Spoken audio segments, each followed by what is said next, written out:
And spinning. Good morning, you guys. Welcome back to Dr. Kim's Going Live. Today, Dr. Kim and I are going to be discussing boundaries in marriage that you need to have. So, if you are having a hard time with boundaries, tune in. Dr. Kim, why are boundaries in marriage important?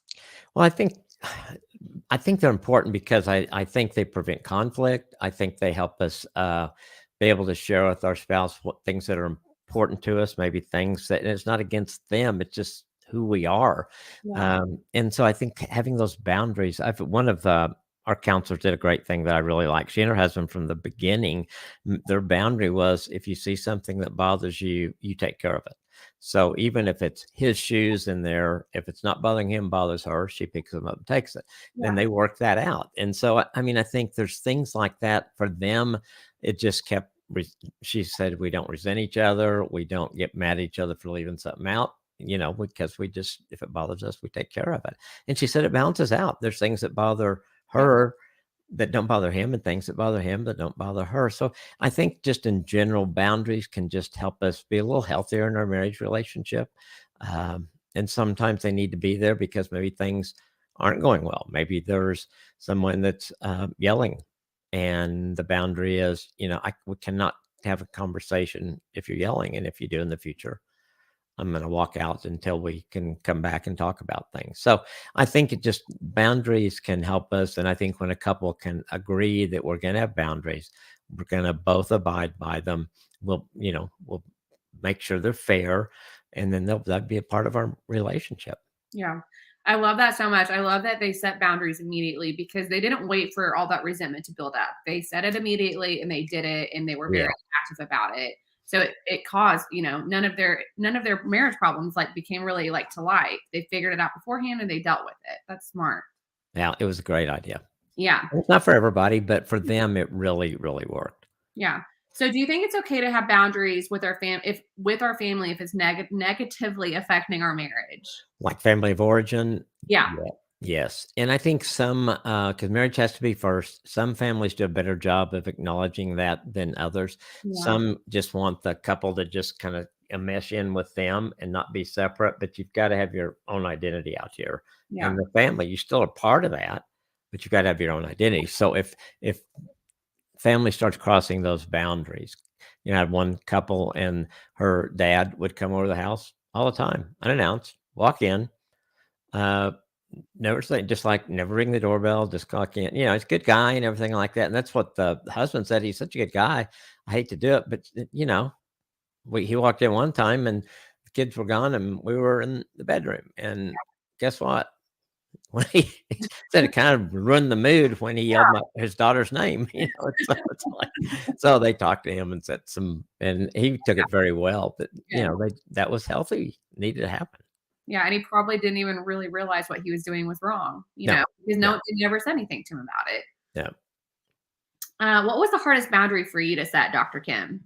I think for me, really, sometimes with having tough love with our kids growing up, it was hard for me to say no to them because they both were really good kids. But then there were things that we had to do, and so I think some of those with kids probably were some of the harder because I've just it was just harder for me to do. Nancy was much better about it, and so if she set a boundary, my role was just to back that up, and I did that pretty good.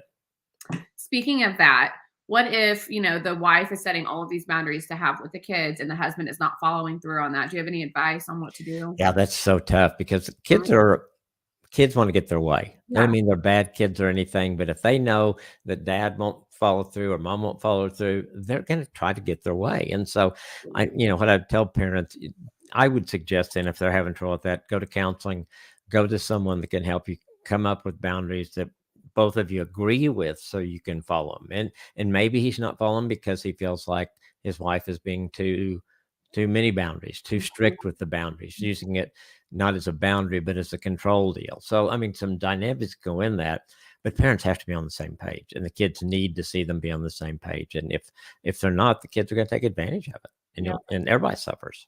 I bet so. Yeah. Yeah. So did you and Nancy have a lot of boundaries early on in your marriage? You know, probably not. We didn't know what boundaries were back then, so we probably just trampled all over each other. Yeah. The only boundary that we still struggle with is, uh, my wife not telling me how to drive. And I think every single couple struggles with that. yeah, I mean, yes, and so yeah.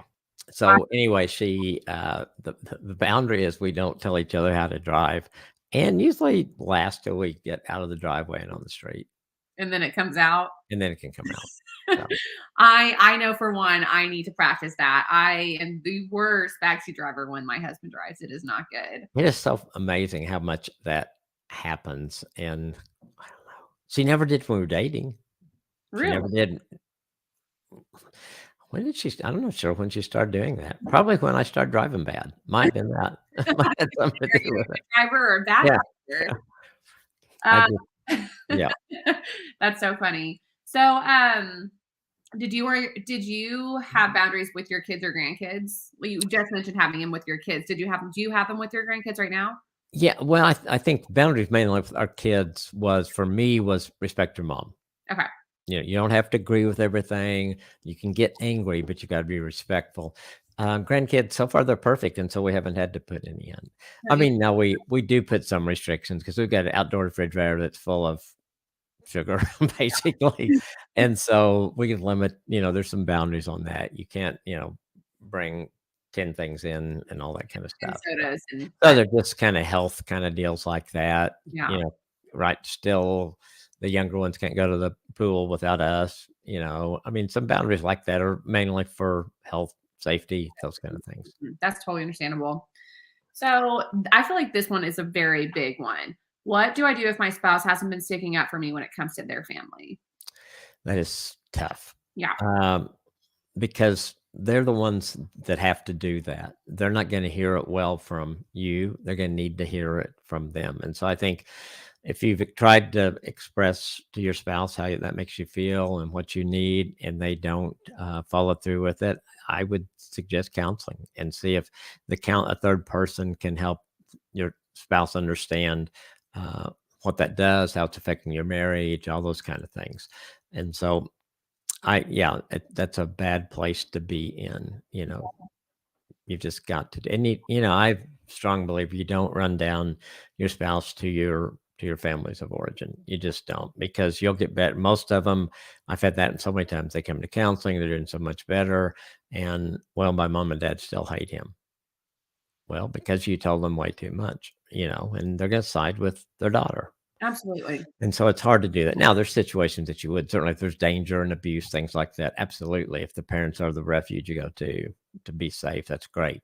But just in general, we all fight, we all bicker. And so when you share all of that with your parents, it just can come back to bite you, I think.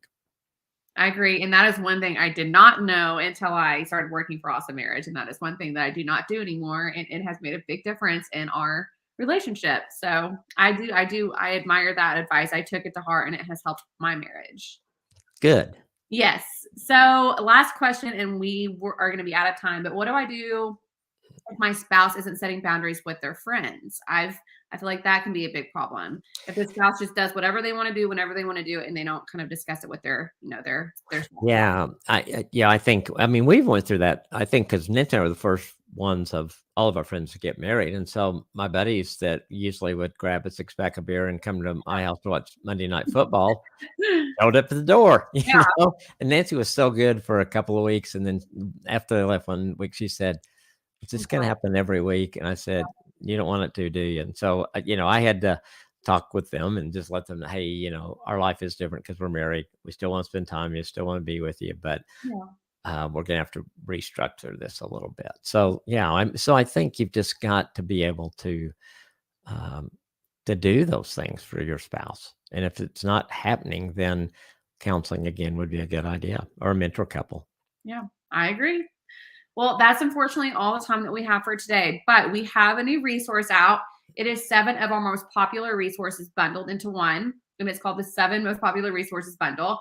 And you can get this resource today for a donation of any amount. I will add the link below after this, and we hope that this helps you guys, and we will see you guys again next week.